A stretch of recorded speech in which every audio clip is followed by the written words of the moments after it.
Hello friends, welcome to విశిష్ట food. ఇవాళటి recipe వచ్చేసి నేను కాలీఫ్లవర్ టమాటా చేస్తున్నానండి. కాలీఫ్లవర్ టమాటా కర్రీ. ఇది చాలా బాగుంటుందండి, టేస్ట్ కూడాను. ఇదిగోండి కాలీఫ్లవర్ టమాటా. ఈ రెండు చిన్న చిన్న ముక్కలుగా కట్ చేసి పెట్టుకున్నాను. కాలీఫ్లవర్ మరీ చిన్నగా కట్ చేయొద్దండి, ఈ విధంగా ఉండాలి. ఇందులో వీడియోలో చూపించినట్టుగా ఇలా ఉండాలి. మరి చిన్నగా అయిపోయిందండి, ఉడికి చాలా చిన్నగా సన్నగా అయిపోతుంటుంది. అందుకోసం అని చెప్పేసి ఈ రకంగా కట్ చేసుకోవాలి మనం. ఈ రకంగా కట్ చేసుకొని పెట్టుకోవాలి. ఇప్పుడు నేను ఇది బాయిల్ చేస్తానండి. కాస్త అంత ఉప్పు పసుపు వేసేసి కొంచెం బాయిల్ చేస్తాను. ఇది ఏంటి, కాలీఫ్లవర్. కొంచెం కాలీఫ్లవర్ స్మెల్ లేకుండా మనకి ఈజీగా ప్రిపేర్ చేసుకునేటట్టుగా చేస్తాను.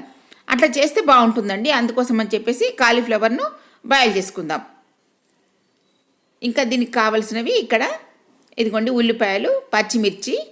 ఈ పచ్చిమిర్చితోనే చేస్తున్నాను, ఎండుకారం వేయట్లేదు నేను, పచ్చిమిర్చితోనే చేస్తున్నాను కేవలం. ఇక ఆ తర్వాత ఇప్పుడు ఇక్కడ మెంతికూర. మెంతికూర వేస్తే కూడా టేస్ట్ చాలా బాగుంటుందండి, ఆరోగ్యానికి కూడా చాలా మంచిది కదా. అందుకోసం అని చెప్పేసి మెంతికూర వేస్తున్నాను. కొత్తిమీర. ఇక ఇవన్నీ పక్కన పెట్టేసుకుందాం. ఇప్పుడు ఇవి బాయిల్ చేసుకుందాం. ఇక కొద్దిగా పసుపు ఉప్పు వేసేసి బాయిల్ చేసుకుందాం. ఇదిగో చూడండి, స్టవ్ పైన ఇలా కొద్దిగా అంత సాల్ట్ వేస్తున్నాను. ఇది సైంధవ లవణం వేస్తున్నానండి నేను ఇక్కడ. మీ ఇష్టం, ఏదైనా వాడుకోండి మీరు ఉప్పు. ఇక ఆ తర్వాత బాయిల్ అయిపోయింది కదా. అయిపోయిన తర్వాత ఇదిగో చూడండి, ఇప్పుడు ఇలా ఉన్నది. జస్ట్ పసుపు కొద్దిగా వేసుకొని ఉప్పు కొద్దిగా వేసుకొని ఇలా బాయిల్ చేసుకోవాలి మనం. ఇలా బాయిల్ చేసుకుంటే మనకు ఈజీగా ప్రిపేర్ చేసుకోవచ్చు. నేను ఇక్కడ గానుగ నూనె వాడుతున్నానండి.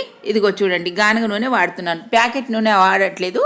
గానుగ నూనెతో చేస్తున్నాను. ఇక్కడ ఆరోగ్యానికి చాలా మంచిది కదా, అందుకోసం అని చెప్పేసి నేను గానుగ నూనెనే వాడుతున్నాను. నేను అన్ని వంటలలో కూడా గానుగ నూనెనే వాడతానండి. అందుకోసమని చూపిస్తున్నాను మీకు. మీరు కూడా ఇలా గానుగ నూనె వాడుకోండి, ఆరోగ్యానికి చాలా మంచిది. ఇది మెడిసిన్ వాడే వాళ్ళకి కానీ, మామూలుగా అందరికి కానీ, పిల్లలకు కానీ, పెద్దోళ్ళకి కానీ, ఎవరికైనా కూడా ఆరోగ్యానికి చాలా మంచిది. ఈ ప్యాకెట్స్ అన్నీ కూడా బాగోదు కదండి, అందుకోసం అని చెప్పేసి నేను గానుగ నూనెనే వాడుతున్నాను.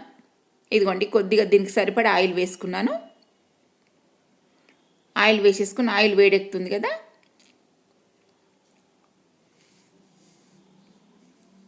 ఇప్పుడు ఇందులో ఆయిల్ వేడెక్కుతుంది కదా. ఇప్పుడు ఇందులో కాస్తంత ఇదిగోండి జీలకర్ర వేస్తున్నాను. కొద్దిగా ఒక హాఫ్ టీ స్పూన్ అంత జీలకర్ర వేస్తున్నాను అంతే. ఇక ఆ తర్వాత పచ్చిమిర్చి కూడా వేసేసుకుందాం. ఇదిగోండి పచ్చిమిర్చి వేసేసాను. అంటే ఈ కర్రీకి సరిపడా వేస్తున్నాను, ఈ కూరకు ఎంత కావాలో పచ్చిమిర్చి అంత వేస్తున్నాను. ఉల్లిపాయలు కూడా వేసేసాను ఇందులోని.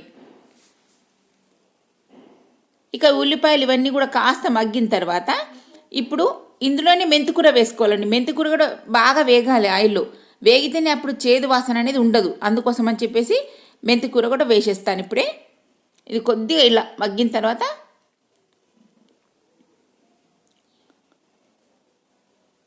ఎందుకంటే ఉల్లిపాయలు పచ్చివాసన లేకుండా మగ్గని. ఇదిగోండి కాస్త వేగిన తర్వాత పచ్చిమిర్చి కూడా వేగితేనే పచ్చిమిర్చి కారం అనేది పడుతుంది కదా, అందుకోసం కాస్త వేగనివ్వాలి.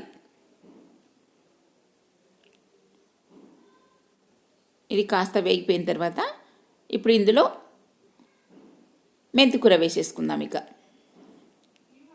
ఇదిగోండి మెంతికూర సన్నగా కట్ చేసుకోవాలండి. మెంతికూర అప్పుడే మనకు బాగుంటుంది. అందుకోసం మన ఆకుల కింద లేకుండా సన్నగా కట్ చేసుకోవాలి. ఎప్పుడైనా మనం మెంతికూర అనేది ఆయిల్లో మగ్గనిస్తేనే బాగుంటుందండి, ఆ చేదు వాసన అనేది పోతుంది. ప్లస్ కర్రీ కూడా టేస్ట్ చాలా బాగుంటుంది.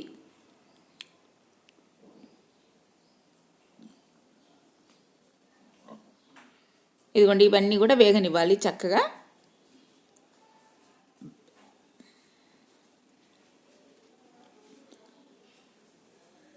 కాస్త వేగిన తర్వాత ఇప్పుడు ఇందులో కొద్దిగా అల్లం వెల్లుల్లి పేస్ట్ వేసుకుంటానండి. ఇదిగోండి ఇలా కొద్దిగా మీ ఇష్టం ఉన్న వాళ్ళు వేసుకోండి, లేకపోతే లేదు. కొద్దిగా టేస్ట్ కోసం అని చెప్పేసి అల్లం వెల్లుల్లి పేస్ట్ వేస్తున్నాను. ఇంగువ కూడా వేసుకోవచ్చండి, మీ ఇష్టం, మీరు ఎలా వీలుంటే అలా వేసుకోండి. ఇదంతా కూడా పచ్చివాసన పోయేంత వరకు వేయించుకోవాలి.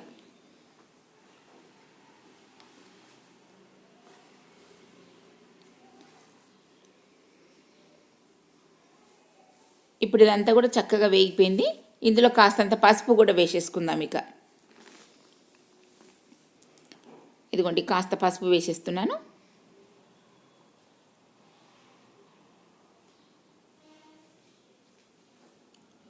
ఈ పసుపు కూడా వేసుకున్న తర్వాత ఇప్పుడు ఇందాక మనం బాయిల్ చేసి పెట్టుకున్న ఇదిగోండి ఇవి ఉన్నాయి, కాలీఫ్లవర్ ఉన్నాయి కదా, ఇందులోనే వేసేసుకుందాం.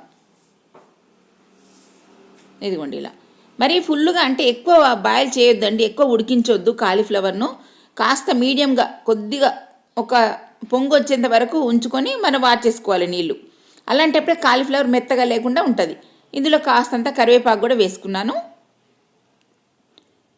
ఇక ఇవన్నీ కూడా మనకు కొద్దిగా బాయిల్ అయినాయి కదా కాలీఫ్లవర్, ఇందులోనే టమాటాలు కూడా వేసేసుకుందాం.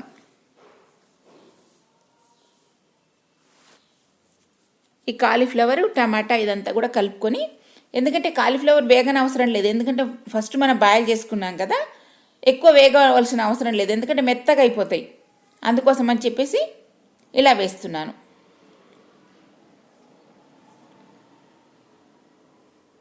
ఇదంతా కూడా చక్కగా ఇదంతా కూడా మగ్గనిచ్చుకోవాలి. ఇందులో నేను సైంధవ లవణం వేస్తున్నానండి. ఇదిగోండి మామూలు ఉప్పు నేను వాడను, మామూలుగాను సైంధవ లవణమే వేస్తున్నాను. ఆరోగ్యానికి కూడా చాలా మంచిది, ఎందుకంటే కొంతమంది మెడిసిన్ వాడే వాళ్ళే ఉంటారు. ఇప్పుడు ఎక్కువ మటుకు మ్యాక్సిమం అందరు ఎక్కువ మటుకు మెడిసిన్ వేసుకునే వాళ్ళే ఉంటారు కదా, బీపీలు షుగర్లు ఉన్న వాళ్ళే ఉంటారు. మ్యాక్సిమం 99% వాళ్ళే ఉంటారు. కాబట్టి అందరికీ ఆరోగ్యకరంగా ఉండాలని చెప్పేసి నేను అనుకుంటూ ఇలా నేను సైంధవ లవణమే వాడుతున్నాను. మేమైతే ఇంట్లో సైంధవ లవణమే వాడతాము.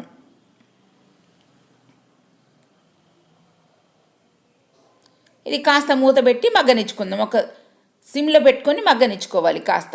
ఇదిగోండి ఇలా ఒక 5-10 మినిట్స్ వరకు ఇలా మనం మగ్గనిచ్చుకున్నాం అనుకోండి, చక్కగా అంతా కూడా వేగిపోతుంది. ఇదిగోండి ఇలా మళ్ళీ మధ్య మధ్యలో కలుపుతూ ఇలా పెట్టేసుకుంటే అదంతా కూడా కర్రీ అంతా కూడా చక్కగా ఉంటుంది. మరి ఇంకో ఛానల్ కూడా ఉందండి, సుశీల టైలర్ అని, తప్పనిసరిగా దాన్ని కూడా చూడండి. రెండిటికి లైక్ చేయండి, షేర్ చేయండి. ఇదిగోండి కాస్త మాడుతుంది కదా, కొద్దిగా నీళ్లు వేసాను, కొద్దిగా వేసుకుంటే సరిపోతుంది. ఇదిగోండి ఇలా అది కర్రీ అంతా అయిపోయేసరికి ఆ నీరు అనేది మనకు లాగేస్తుంటుంది. ఇక మనకి ఏం పెద్ద నీళ్ళు అనేది ఉండదు, ఎందుకంటే టమాటా ముక్కలు కూడా ఇప్పుడు మగ్గాలి కదా, టమాటా ముక్కలు మగ్గితేనే బాగుంటుంది కదా.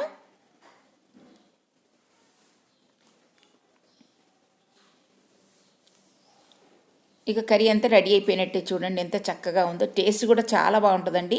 ఇది ఆరోగ్యానికి చాలా మంచిది, ముఖ్యంగా ఇది క్యాన్సర్ ఉన్న వాళ్ళు తప్పనిసరిగా తినాలటండి. ఇలా పైనుంచి కొత్తిమీర వేసేసుకుంటే ఇక మన కర్రీ అంతా రెడీ అయిపోయినట్టే. ఇదిగో చూడండి ఎంత చక్కగా అయిపోయిందో. క్యాన్సర్ ఉన్న వాళ్ళకి కానీ, బీపీ ఉన్న వాళ్ళకి కానీ, ఎవరికైనా కూడా చాలా బాగుంటుందండి కాలీఫ్లవర్ అనేది. కాస్తంత పైనుంచి ధనియాల పొడి వేశాను. ఇక కర్రీ అంతా రెడీ అయిపోయింది చూడండి. ఇది చపాతీలోకి కానీ, మనకు పూరీలోకి కానీ, రైస్లోకి కానీ చాలా బాగుంటుందండి కర్రీ అనేది, కాలీఫ్లవర్ టమాటా. మీరు కూడా ఇలా చేసుకోండి, టేస్టీగా చాలా బాగుంటుంది. ఎందుకంటే ఇప్పుడు కాలీఫ్లవర్లు సీజన్ కదండి, బోల్డ్ అన్ని కాలీఫ్లవర్స్ వస్తుంటుంటాయి, చీఫ్ కూడా ఉంటున్నాయి. ఓకే ఫ్రెండ్స్, మా వీడియో నచ్చినట్టయితే మీరు లైక్ చేయండి, షేర్ చేయండి, సబ్స్క్రైబ్ చేయండి. Thank you.